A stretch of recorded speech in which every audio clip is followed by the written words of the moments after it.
6:30, I'll call this workshop to order. Mr. Clevenger. Somebody help the city administrator there. Good evening, Mayor, Council. Tonight we're having a workshop regarding the 2021 budget. We're going to be doing a review of what we've put together so far. Then we'll take some questions and kind of walk our way through it. You have received a package last week. There was a 3 or 4 page summary of what we've gone through so far, and then we went through and did a really top level budget line items. Well, we have a couple other adjustments and some comments regarding fees and that kind of thing. The goal is to get through this part of the process, and then as we move into June, which is fastly approaching, our goal will be to have the budget approved at the second meeting of June, which would be the 16th, I believe. And so that gives us a little bit more time to kind of walk through it. Our normal process on this, when we start doing this budget, the budgeting is about a 5-month process. And normally, with what we have put together at this point in time is what we typically have ready. We've gone through the finance committee meetings. We've hammered it out. We try to get down to a balanced budget that could be submitted. A few years back, we had a little bit more difficulty getting to that point, but this year, as you know, with the COVID-19 happening and the uncertainties and questions that are out there, we took a little bit longer time, a little bit of a wait and see approach to see what we're going to do. We got our dollar tax revenue number, had a finance committee meeting as soon as we had received that, so we could continue to go through that. And then we're knowing that we're going to probably do the same thing, not only this next month to see how it comes in and where we fit, but our goal is to continue to be adaptable and look at it about every quarter. We'll be looking at it every month just to follow trends, but definitely looking at every quarter to see where we can go to kind of bring the budget back to what we had been experiencing before.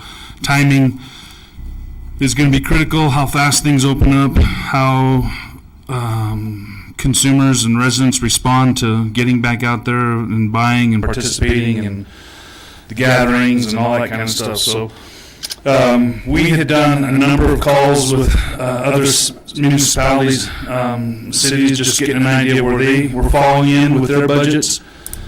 I think we were,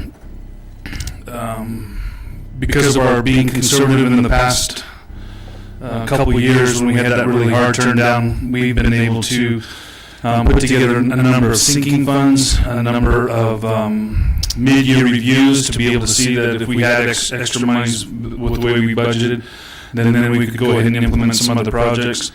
I think that has helped us go into this budget process.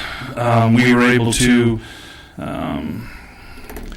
as we walked through, understanding that we can cut the sinking funds first in terms of continuing to add them.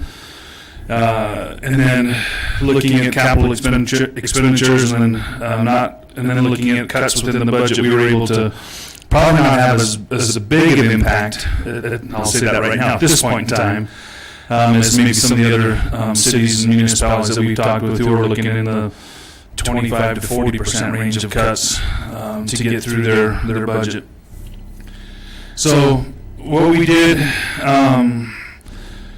going through the process, normally what we do is we have all the department heads. They put together their narratives for the year. We send out community service request grants. They get about a month to process those and get them back into us. At the point in time when we were doing that and doing the narratives, we were just on the edge of knowing, kind of what was happening and looking down. Nothing had been closed yet. But we were getting on the edge of having some of those shutdowns. And so as we went through it, we basically kind of just put a lot of stuff on hold outside of until we started doing some more research with other municipalities and kind of seeing how the tax dollars came in. We went through the process, and as of this last couple weeks, most of the narratives, and we'll walk through that, but you'll see that for the most part everything is not there. There'll be a lot of red, meaning that items were cut. And where we say cut because that's the way it is in the budget, but we're also prioritizing to see what are going to be able to come back into that budget through these next quarters, provided that the dollars start to come back. If not, we also have started working on reprioritization and what we're going to have to do to move forward. If the if a second wave hits and more closures happen, and what will that look like? But I think we have a couple things that are in place to be able to handle that. Out of the $4.5 million that were done, going over to this, you guys can see it'll be probably your fourth page, fourth, fifth, and sixth, I believe. A lot of red on there. We basically had narratives of a little over $4.5 million, and that doesn't include some of the other things like the community service grants and PP&L leases and the chambers of commerce and the Joint Command Communication Center, those kind of things. These are just requests by department. We basically cut almost 4.1 million. Out of that, we had to get down to a number on the bottom of 407. Well, we had to get down to like roughly 400,000, or 490,000, something like that. We got it down to 479. There are going to be some tweaks. If you have questions on that, we can definitely talk about it. Some of these items we've been able to, because we've held off due to the COVID stuff and purchasing, for example, like the Parks and Rec and the Rec Center, some of the equipment didn't get purchased. We'll be able to carry that forward on some of that. We won't be able to spend as much as they want on new equipment, but we don't have to budget for it this year. By removing that, we'll still get some new pieces that'll come into there. We had a lot of the big ticket items that were off, specifically in the fire department. We're going to work on the impact sighting fees that'll be coming up through the Trona projects, the Jenner project specifically. We had the Exxon one, which was approved.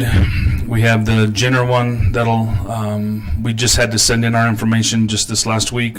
We will now be going to put together copies of the impact fees across all the people that are impacted, and it'll then go and get sent to the state, and then we'll have those meetings probably from now through July, and then we'll have the finalize on that.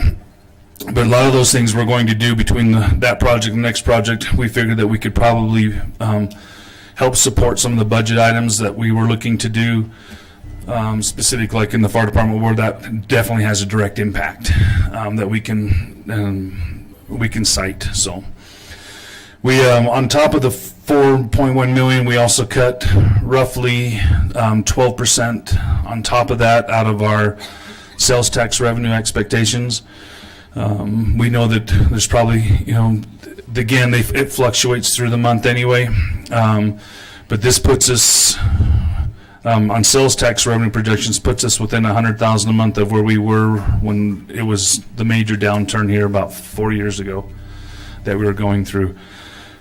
The one thing that we did as the city is we kept that, when it started coming back, we didn't jump that up all the way that we could have. We started creating sinking funds and creating some other things that allowed us to start putting money towards projects, for be it for slurry, sill, or pavement, or the fire department truck, rec center funding. Now we weren't putting a lot of money. I mean, for us it was a lot of money, but when you look at, for example, for us to rebuild Riverview, putting $500,000 away a year on that would still take us over 10 years to do. We count pretty much on the sixth penny for a lot of those infrastructure projects. You'll notice in one of the line items there that was actually added to was the elections. We had an additional $20,000 for the sixth penny special election if it's there. We think that's very important. If it doesn't happen, it carries over. But there's a large number in that one as well. That total budget's like $35,000.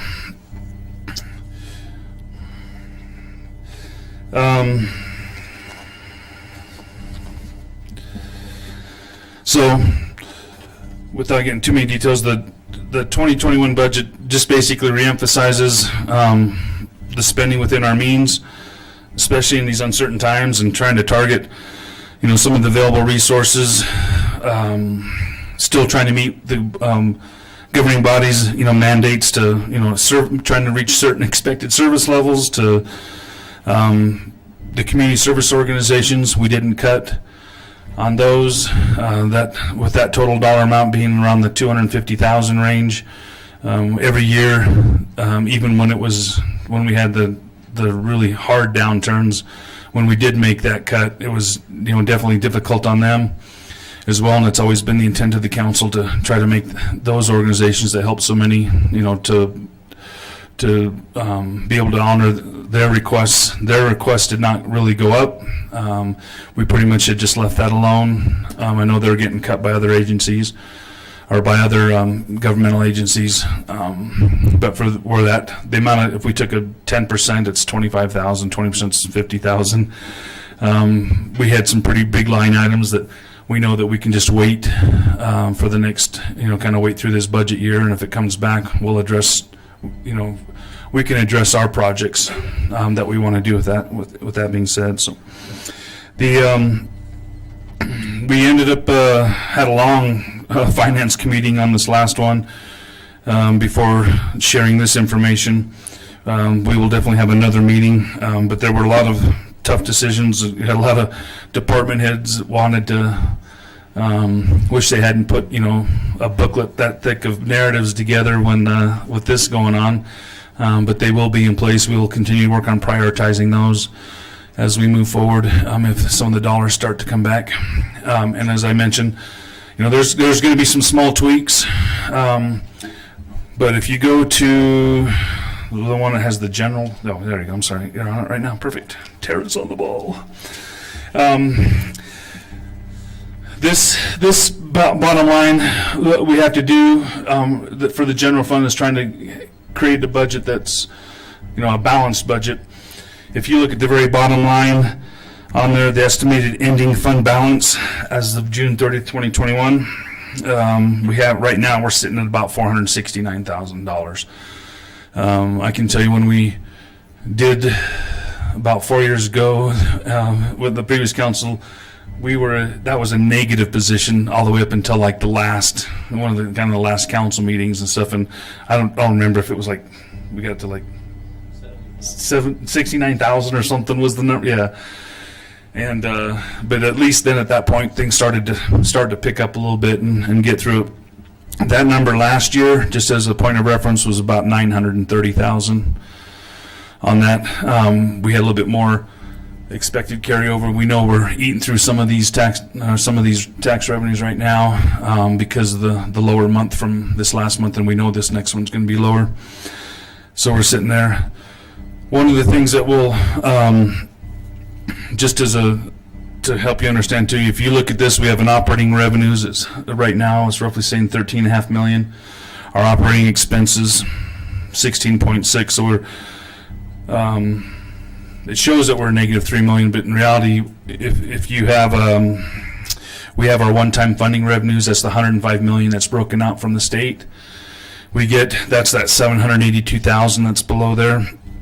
The next one that's just a couple lines down is the operating transfers in. That's for all the admin fees for running the enterprise funds. Our goal was last year, because ever since I've been here and even talking with Chris since he's been here, that operating revenue has always been lower than the expenditures.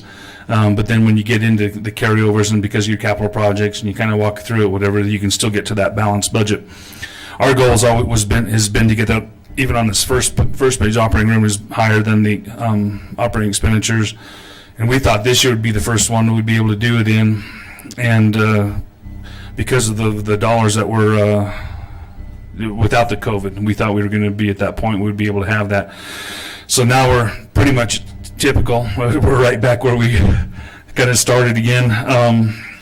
But as you can tell, we're with the cuts that were made and and the department head and the finance committee making those tough decisions already, we're already sitting at a positive 469. So that gives us, if you look at that, it gives us another 35,000 a month roughly to play with if it's coming down on the sales tax revenues.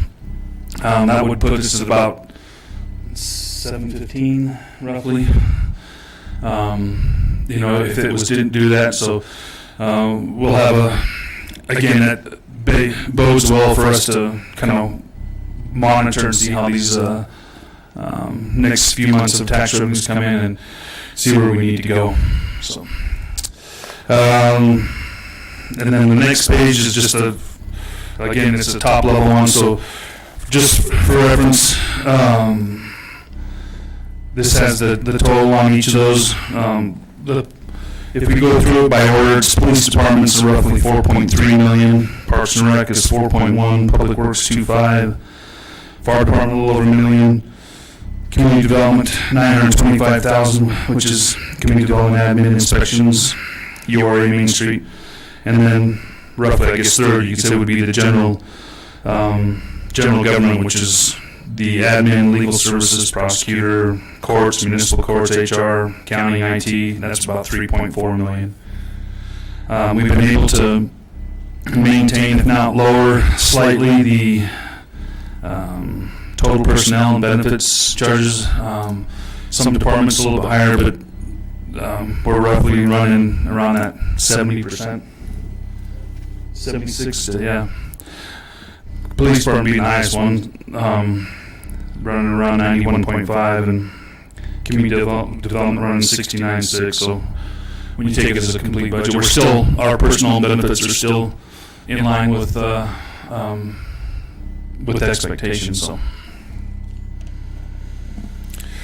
So we can take some questions. Chris, myself, or whoever the department heads here, if you have some of that. We can also.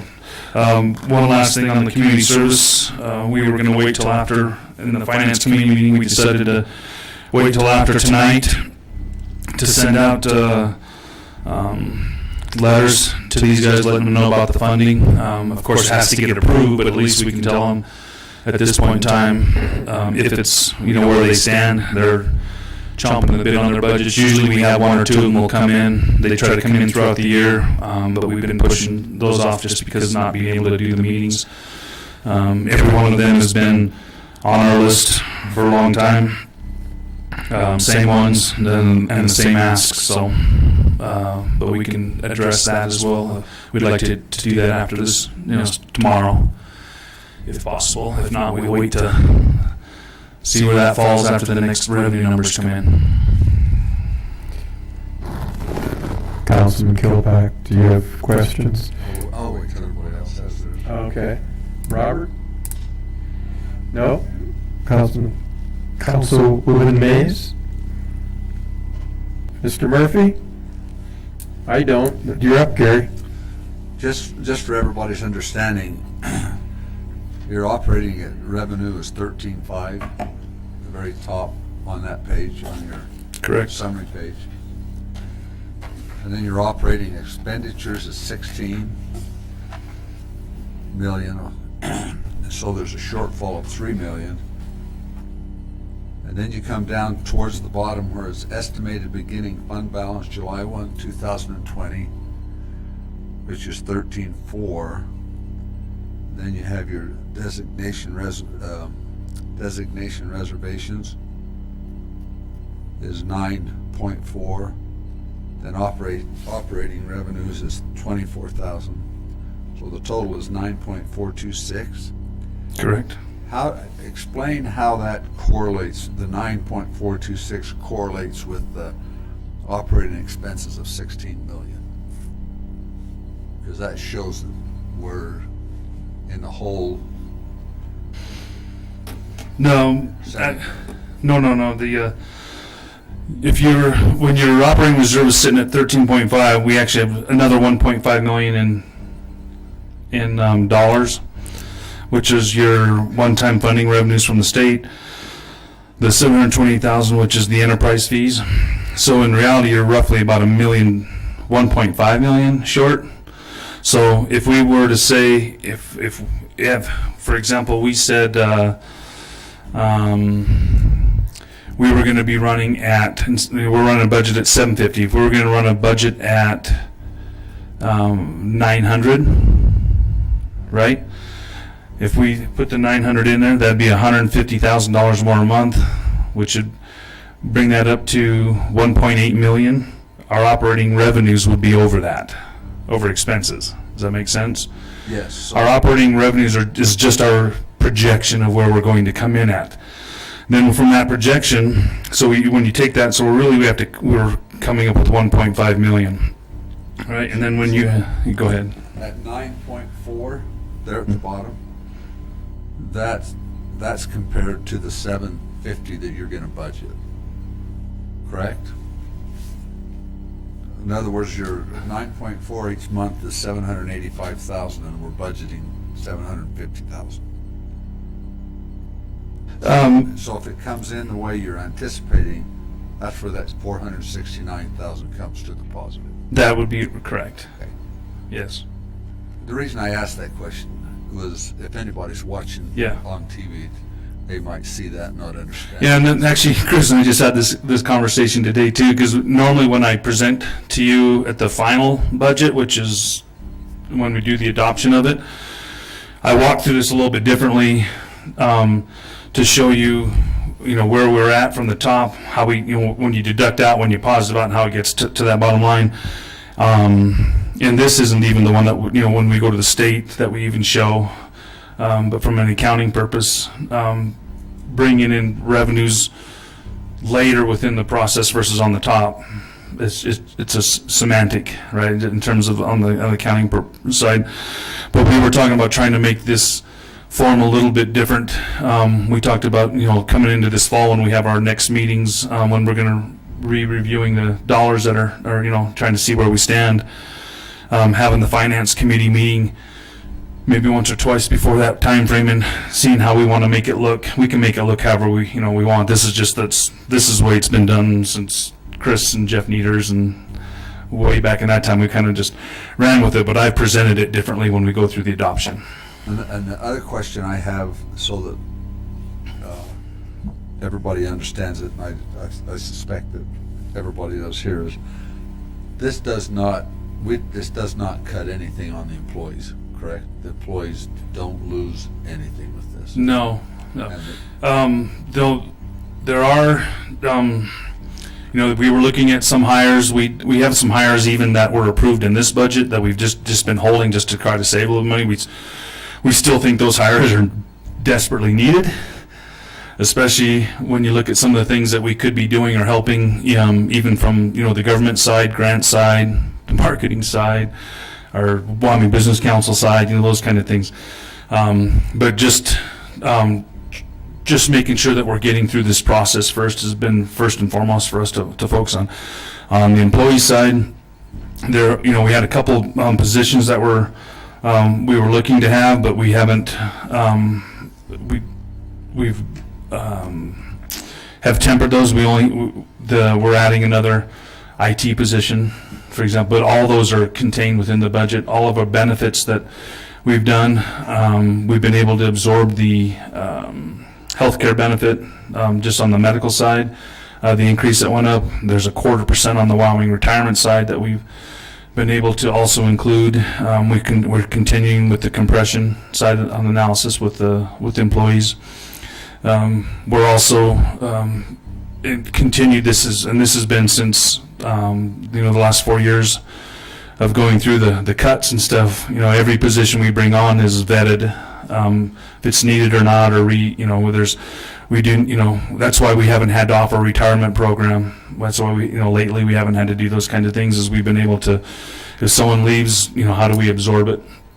Or how do we, and with that salary and compression that you guys had helped us get done and approve, we're seeing that it's, as people drop out, they start on that lower range and start to work through it. So we're not seeing the increases. It's being pretty stable, that we've been able to manage manage that part of it. The only other thing in the budget that we have a fee list, fee structures. There's very minimal changes on that. We got a couple cleanup items, if you will, but nothing that's major. One of the line items was for our animal control, and we're going to raise the price on adoption because we're going to go ahead and do the first round of shots and have it covered on that side. So we're able to absorb that in fees, but for the most part, everything's.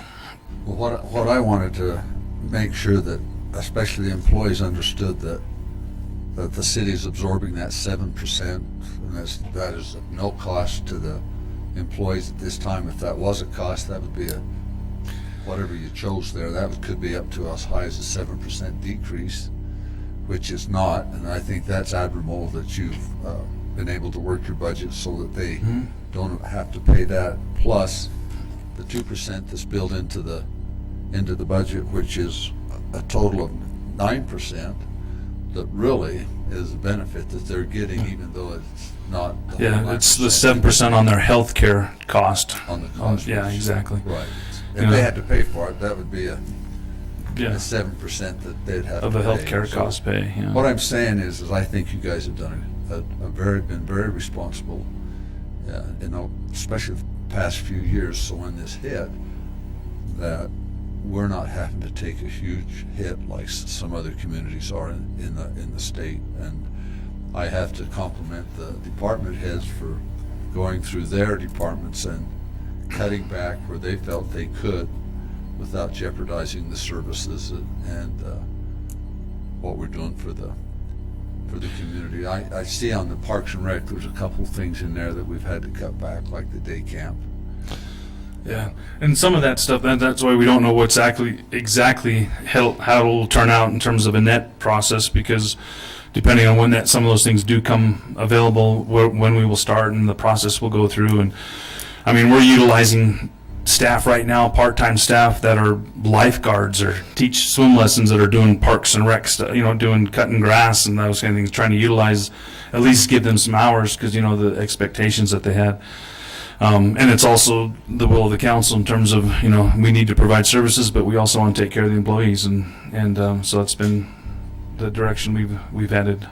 Well, and one thing that's important that the public understands is we went from 850 a month last year, and this new year coming we're going to 750. So that's just a 1.2 million that we've had to cut out of the budget. Yeah, we were going to be coming back with a little over around 910 is what we were expecting to do this last time, just with getting some of the things in place. So hence the over $4 million cut. So your foresight in the last couple of years has been good, and so we're not getting hurt really bad at the city of Green River. So I just want to compliment you for the good work. Thank you. Yeah, we're I know the department heads or myself or nobody wants to, if it come back in September and we're having to reevaluate and get down to, and like one of the things I explained, it's there are some tough times out there for what's going on and how businesses are, some businesses are actually doing great, some businesses aren't. And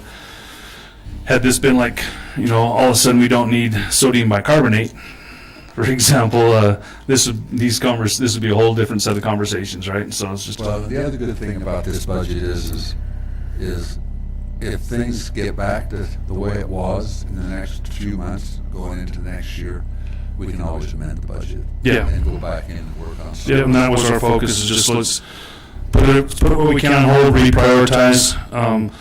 We would look at, what's more important at that point in time, if it's specific projects or sinking funds or some combination of what that might look like.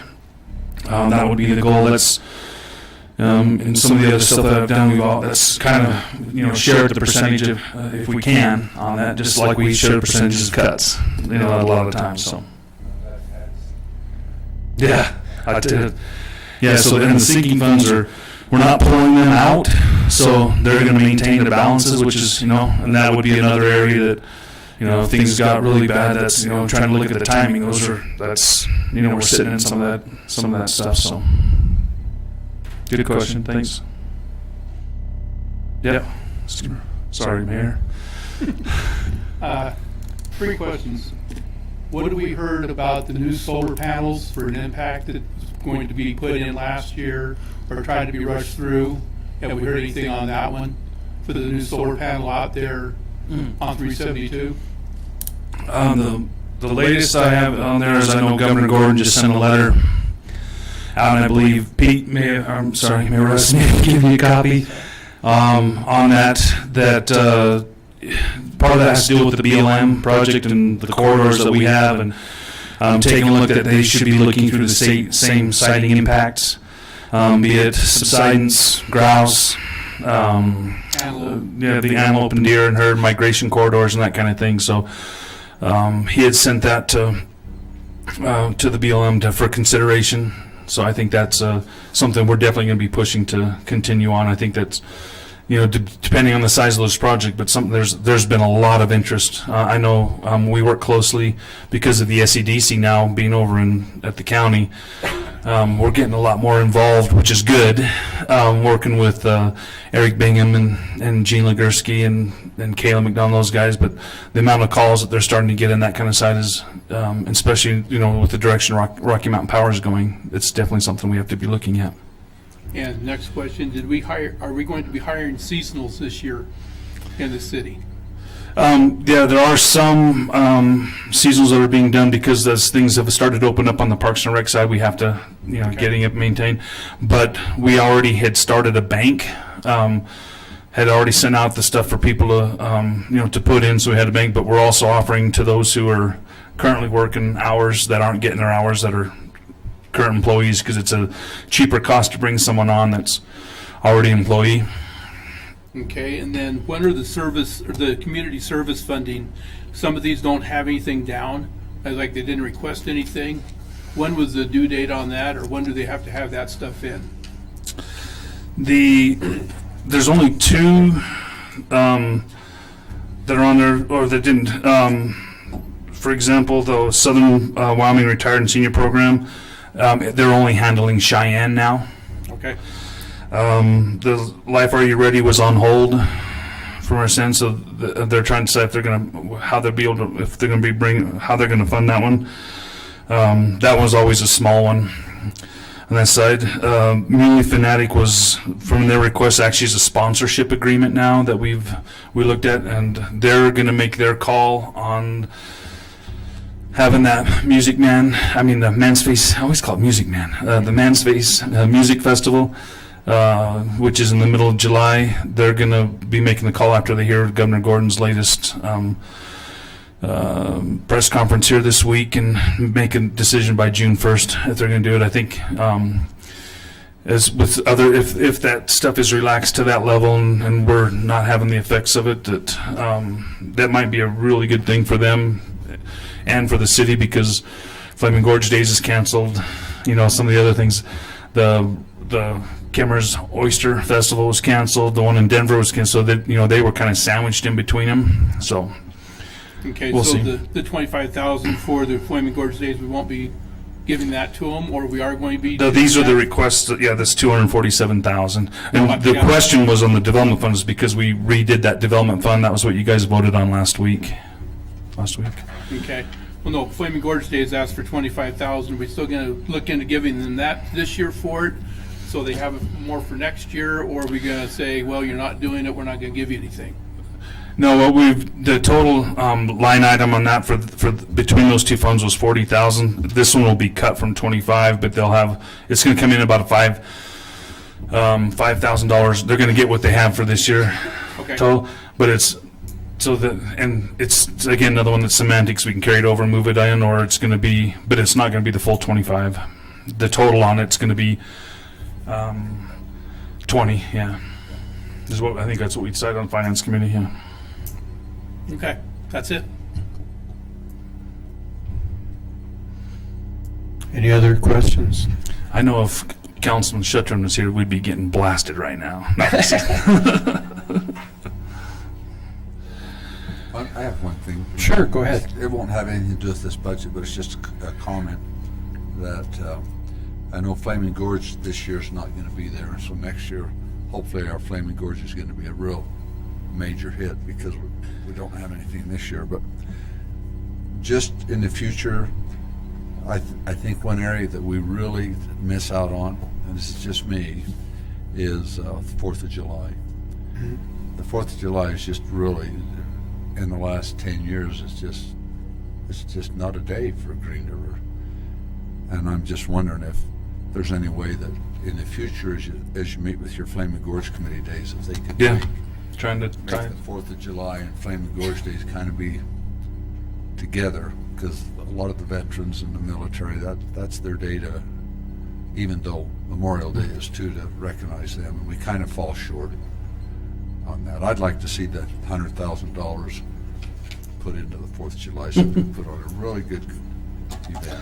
Well, and that was one of the things we looked at between the Flaming Gorge days, the mountain, the Man's Face music, and then when you look at the Green River Arts Festival, Art on the Green, and that kind of, we're trying to tie events that bring people here consistently through the summer and have them, big, well-known ones, and starting with the rodeo, right? That's, which actually we're trying to finalize the date on that, but it's going to be the later in August, outside of the River Festival. Is what they are, the only qualifier in this region for the pro rodeo circuit, and they're actually looking to. They won't run it here, which is the first week of June. They were going to do, but they're looking if the stock contractors, if they can get it around the end of August. I think it's the 22nd. I'm not quite off the top of my head, but I think that was when they were looking to do it, and if they can get the everybody to, kind of agree, and we're opening back up, that will give them still a chance to qualify before they head on that. So, and that's a really big event for us too.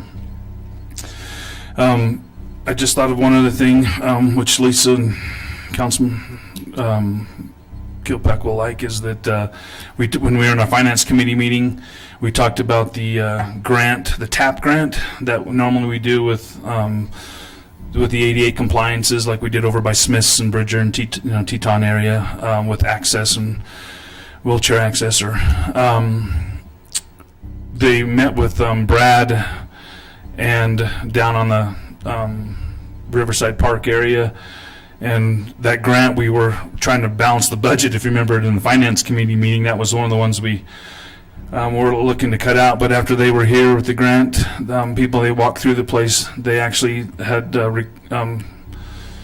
suggested we make it a bigger one, and because they actually have some of the funding, and they want to do a little bit bigger of the projects, and include lighting in that area.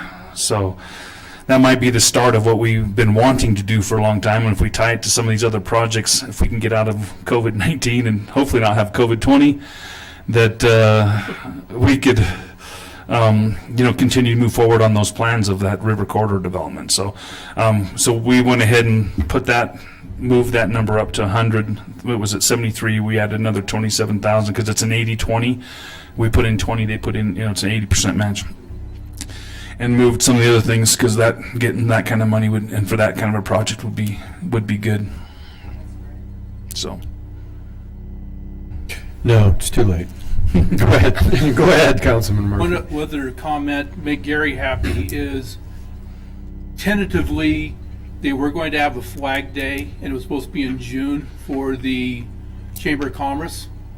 They have now moved that to the 4th of July. So it was going to be in June. They had to cancel because of this going on, but they're going to, and I think what they're doing is they are selling flags for a fundraiser for the chambers, where you can put your own name on it, family, friends or neighbors or whatever else on there, or you can buy one for veterans, and they've asked the fire department to help out. So we'll be hopefully doing that, but they planned that now for the 4th of July, tentatively.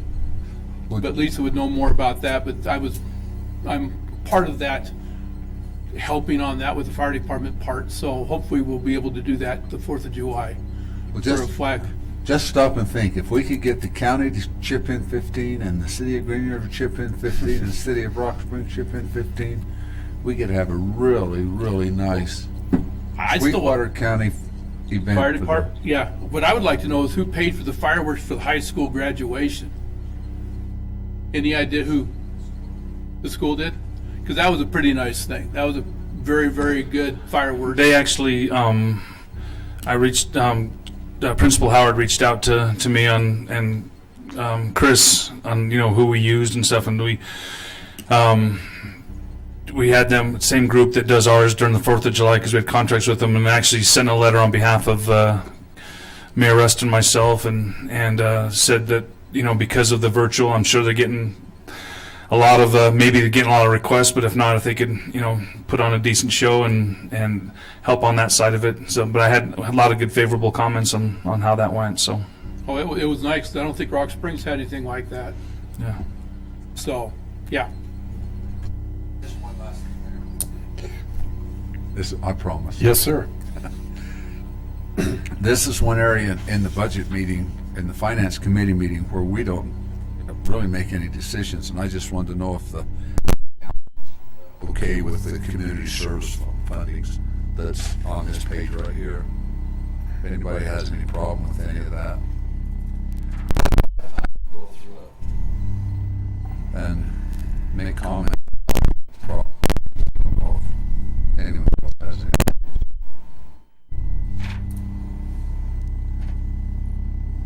Mayor, I do have a couple questions. Go ahead. So, Reed, could you explain that again as far as those ones that are...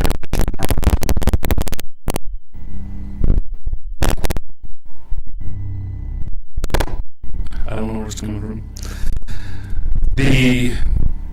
So where the question marks, which is the Green River, we've already dealt with that one. In the last meeting, we had their funds be able to go towards any project versus just the murals on that side. And then the total between the two projects is 40,000. Between those two will be 40,000. So they'll be carrying that development fund over. And then we're going to do instead of the 25,000 because they didn't do Flaming Gorge Days, they had requested 15 last year, right? So we're going to add we'll add 5. That actually will come down. It'll be 20,000, so they're going to have an increase of 5,000, but they're going to be as a carryover. Okay, so that $40,000 that was the budget for last year, for last fiscal year, the one that we're currently finishing up though, right? Correct. So there won't be any funding above and beyond that. Correct.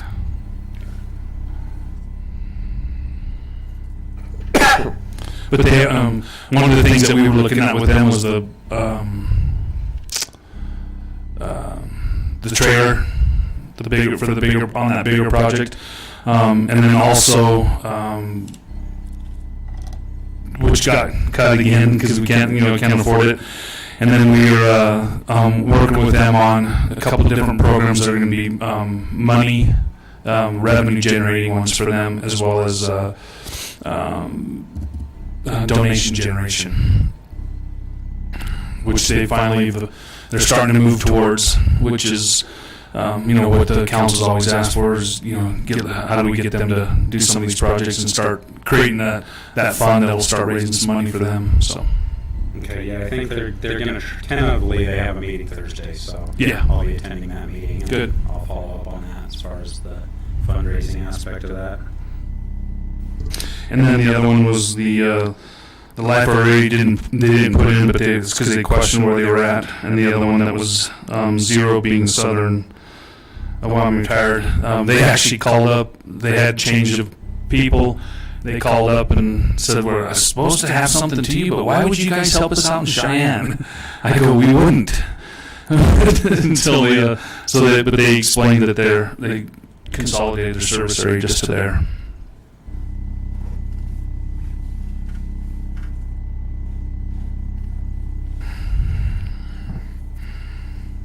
Okay, yeah. Appreciate it. Thank you for all your guys' support and finance committee and everything too. We have we're scheduling the workshop for the daycare. That'll be the next one, which is on the June 9th. The next one after that, just the way the calendar falls, whatever is, it's July, I want to say 14th maybe. Yeah, it's a trap. But it's one of the ones that you guys had requested on that one, there was a letter that had come from regarding the horse corrals and the committee or stuff that's set up over there. We're also coming up on that lease side, but that might be a good time for that workshop as well. But I have an email getting ready to go out to you that just lists some of the topics that were out there for workshops, so we can make sure we're hitting them. All right. If you have any questions, send me an email or One last text. question before you sit down. Sorry. Robert brought it up.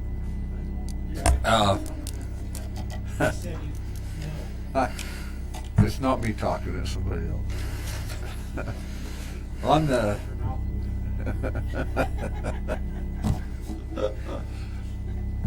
on the Green River Development Fund, is that only used for Main Street, the Main Street program we have, or can that be used for other things throughout the city? That because it's a Green River, it's a URA Main Street aspect. They can only use those funds within their Main Street corridor. So we've broadened the corridor with the map that we have, which would allow them, because for example, we run up Uinta on that side. So if there's a business that's on Uinta, there could be some help on that side of it. For the most part, Main Street is directed to downtown or down, to Main Street. But with our broadened corridoring, it would be illegal for them to use those funds any other way. You should have received a letter today as well. I don't know if you've opened it because it just came in, but it came from Main Street.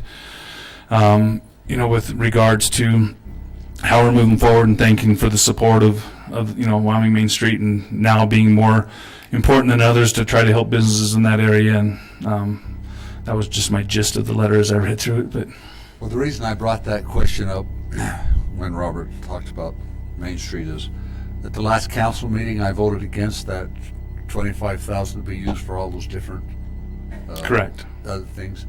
And I was in error on that. That was a mistake by me because I didn't realize that fund could only be used inside.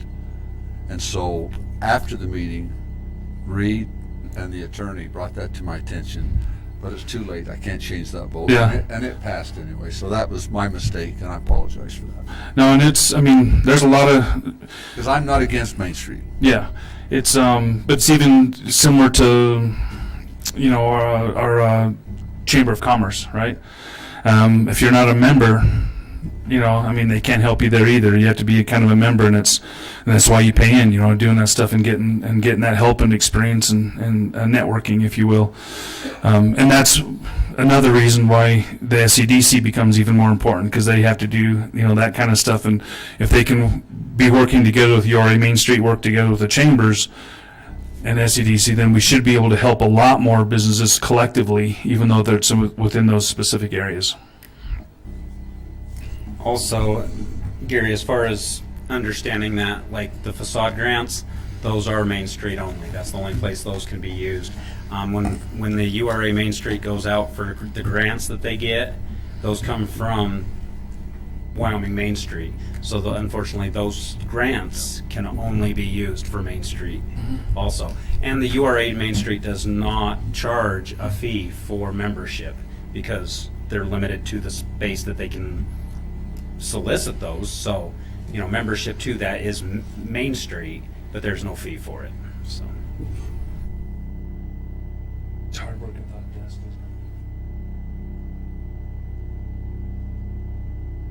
isn't it? Okay.